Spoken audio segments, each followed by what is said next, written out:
What's up, good peoples? It's the Ancestry Chronicler here, the show on Jay Gandy.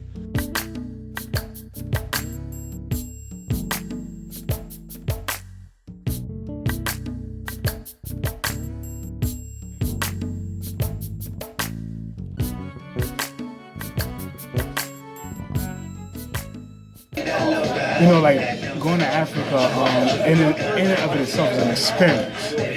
But once you actually get past the surface of a visit Africa, you start looking at the culture, you start looking at the people, you start interacting, you start having the food, you start looking at the land, start learning the history. You get even more caught up in that life. Yep. And do you want to kind of like, you can't look at things the same. Right. It's impossible. It's impossible. And I had to point that out because I wanted somebody else to say my experience too, what I experienced, which is going to Africa and not hearing all the stuff that you hear here in America. You don't hear that out there. And I'm glad you said the part about people looking like you or seeing your relatives and other people's faces, because not so much Uganda, but I went to South Africa. Bruh. When I tell you I saw so many people that remind me of people back in the States, unbelievable. I said, ain't no way we not related. Ain't no way none of us related to people over there. Yeah, man. But transitioning over just a little bit more. Let me hold on and say something. So I got the drink, I got the Uptown, and I didn't know what it was. She told, I said, what kind of juices do you have? She told me she had an Uptown. I said, what's the Uptown? My boy Jay looked at me like, you don't know what an Uptown is? I said, it's iced tea and it's lemonade mixed together. So for those of you who knew what an Uptown was before me telling you, put it in the comments if you hear if you knew, or if you called iced tea and lemonade something else. Like I told them when we were down in South Carolina to go to Geechee Island, the Sea Islands down there, they called it dirty water. So I didn't know. And he a Yankee. He a Yankee. He didn't know what Uptown was. There you go, Yankee. So yeah, I didn't know what an Uptown was. So leave in the comments if you knew what an Uptown is, or if you know what it is. Or Wait, tell them. You didn't tell them what it actually is? Yeah, it's Oh, you did tell them? yeah, it's lemonade and iced tea mixed together. And also, if you call it by another name, wherever you're from and it's called something else, put that in the comments as well. And also, if you've been to blended flavors before, let us know in the comments, what you think about it, all right? Yeah, man. Hands on point. They are, bro. But they on point. The mac and cheese is banging too. But yeah, I was saying, slowly transitioning over to another subject I want to talk about, which I think is important to share, especially here in America, but not just in America. I would say we're anywhere outside of Africa is black people. What stereotypes did you hear before you left? Even yourself, what stereotypes did you, like for example, our first time going to Africa, my sister's already there. I'm not big on stereotypes of Africa at this point in my life. Kind of know what the truth is and what the truth isn't, for the most part. But I still had thoughts in my head that weren't so positive prior to me going out there for the first time. And when I went, of course, I was like, whoa, like, this ain't nothing like I thought it was gonna be like. Even though my sister already told me what it's gonna be like, I still had these thoughts in my head. What stereotypes did you have in your head, just yourself? What stereotypes did you hear prior to going out there? And then once you got out there, were any of the stereotypes you found to be true? Or, on the contrary, totally off? Wow. I think because I've been into Africa so many times, and I've been fortunate enough to watch a lot of YouTube videos from like Jay Cameron, Maximum Impact Travel. Wait, hold on. Are you about to say they have no stereotypes? Well, let me say. Walter Maya, just different people watching their videos. Whatever stereotypes I did have, they kind of subsided. But my dad is a historian, and my dad is pretty much a super intelligent dude, and he just kind of kept us in the reality and in the loop. Although he's never been there, so it was limited to reading and seeing, and not actually boots on the ground and experiencing it. But he kind of like kept us well grounded on Africa, on the continent of Africa. And so I think one of the things that I had was that I thought village life was people live backwards. That those who lived in the provinces, those who lived in the villages, I didn't even know they were called provinces. What is backwards? What is backwards to you? Backwards, non-Western, post a pre-Enlightenment period, you know, and so that was my understanding.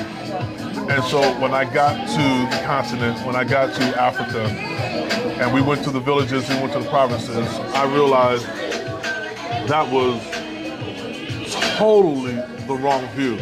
The view that they give us, the media gives us, TV shows and movies give us about people who live in villages in Africa, they are so negative. Yeah. They're so negative. Absolutely. And when I realized that these people have managed to live, like it says something about a people that can live in a non-modern world. When I say non-modern, because they live today, but they live in a non-modern world, which means they don't have the skyscrapers and railroad systems and things of that nature, have, refrigeration, all that kind of stuff, but they're still able to live life and be happy and exist. And it just gave me a whole understanding of the culture there in Africa. And even for those in like Sierra Leone who live in Freetown, they come to Freetown to look for work and things of that nature, but everybody wants to return back to the provinces, whether for holidays, visit family. And then people say, when I make enough money or when I get to the point where I'm done working, I'm going back to the provinces, I'm going back to my village, because village life there is just so beautiful. So when you think villages in Africa, don't think, oh, these people are just abject poverty and they're living backwards and they haven't learned how to move forward and progress as humans on the planet. Nah, not at all, man. They just choose that way of living, which is the oldest way of living. And the fact that it's still around means there's something to it. You know what I mean? And these people are still living today the old way. Right. So, I kind of forgot the other part of your question, but that was... No, or other stereotypes other people had. I was saying your stereotypes, other stereotypes you had, and then when you got there, or so might be something you heard a lot while you were here, and then you got there, and it was nothing like what people... common stereotype you might have heard here, that when you got there, it's like, this is not even close to what y'all was thinking.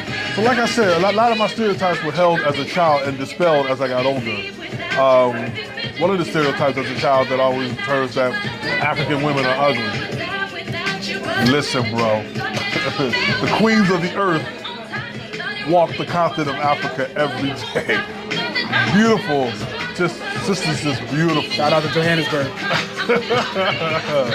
Yo, those Sierra Leonean women, beautiful, man. Just beautiful women. I can look at my wife and be like, yeah, I can tell her roots are Sierra Leonean. She got it honestly. We got it honestly.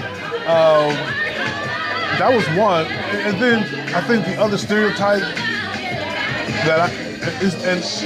what I realized is that the stereotypes that I was carrying were stereotypes that I had, that white supremacy. And I'm talking about a person, I'm talking about the system, the systemic idea of white supremacy and what that had what that had put in me.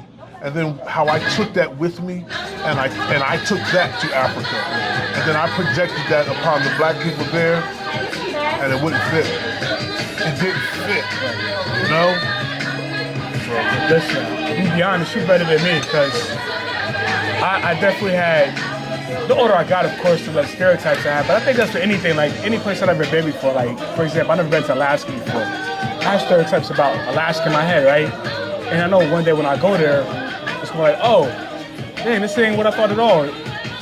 But I think that this is important, because what they're going to do with this interview, and I think you as well want to do this interview, is convince people who've never been to Africa before, or even maybe know their roots, but didn't go like you did, to do that. Yeah. As you were saying earlier, pull that trigger. Yeah. I think a lot of us need to pull that trigger. Yeah. And I think one way of doing that is promoting what it actually, that experience actually is like. Yeah. Because at the end of the day, like you said, fortunately for you, you put all that stuff to the side and you've been exposed to a lot of people who can expose you to the positive side of Africa or share all their experiences.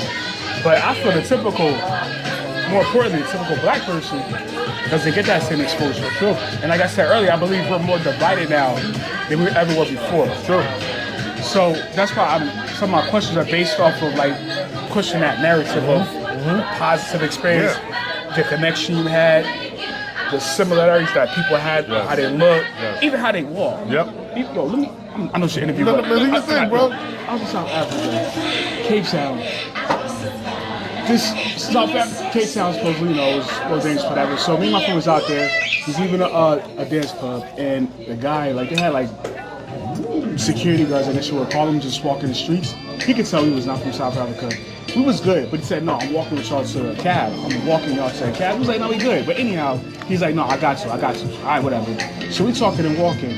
When I tell you this dude walked with a bop, for y'all don't know what a bop is, it's like, other people from the East Coast have this, when they walk with like we listen to music, like a beat. We walk like we listen to music, like a beat. This dude walked like he was from America, like he had a bop. And I'm like, mind blown. Yeah. Mind blown. So I said that to say that, like, Nowadays we would call it swag, but that term is more broader. But Bob, I feel you on the Bob. I got you on the Bob. He's walking some swag. But I said all that to say because it's just like the littlest things you notice over there will make you be like, wow. Like, how do we keep all of this? Like, and then it confirms, ain't no way we don't have no connection to him. And it's just impossible, yo. Possible. I know some of you may disagree with me, but I bet you I ain't been to Africa.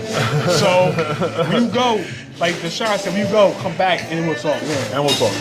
And I think with that, Jay, I think the stereotypes, I constantly hear negative stereotypes about Africa from my people, from black folk, and constantly just talking negative about Africa. Like again, like I said, like they've never been there, so they're only hearing what the white supremacist ideology has handed them through education, through media, through all of that stuff, and propaganda, and they propagate it, and they keep it going and keep it going. And so I constantly hear it from them, and so it's out there. I mean, I think most of the black people I talk to, even to this day, even family members who I know have been to Africa, and they heard me talk about my experience. And so when I say, listen, I'm going again, you want to come with me? Y'all coming? Like, Africa? I ain't going there. Like, why would I go there? Like, I'm still getting that. I'm just like, yo. And so now I started doing this to my family. I was like, oh, they got you too? They got you. No, look, I understand. They got you too. I get it. They got you too. Who got me? What got me? I go into it. The white supremacist system. It got you. I understand. You're a product of it. I get it. So man, what I do, I encourage people. You gotta go. And as our friend Jay Cameron always said, you gotta get skin in the game. What I mean by that is, you can talk about going all day, but until you put that money down, make that deposit, get that hotel room, book your flight and all that kind of stuff, you're just gonna be talking, yeah, I'm going. Once you get skin in the game, once you pull that trigger, you gotta make it happen. No turning back. Now is it true you're gonna want just more and more? Now you ready to go back? What?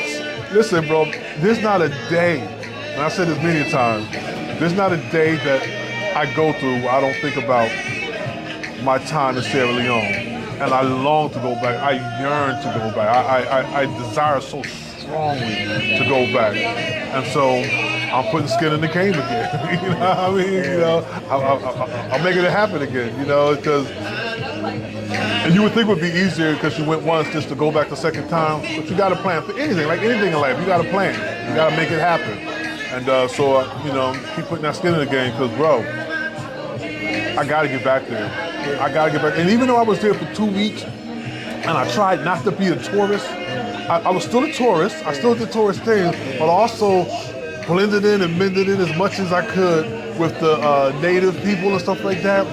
But when I got back, I was like, I gotta get back because an element of me was still a tourist, you know, and I just want to go back. And now, you know, that I'm a citizen, it's like, so now when I go back, I can just, some of my boys went back, and some of my friends went back who I went on the trip with. It's home at this point. Yeah, right? they was It's like, home. man, we show your passport, you just breeze through, just get on in through the country, you know what I mean? So I'm like, wow. Yeah, I gotta do that, man. I definitely gotta do that at some point. Yeah.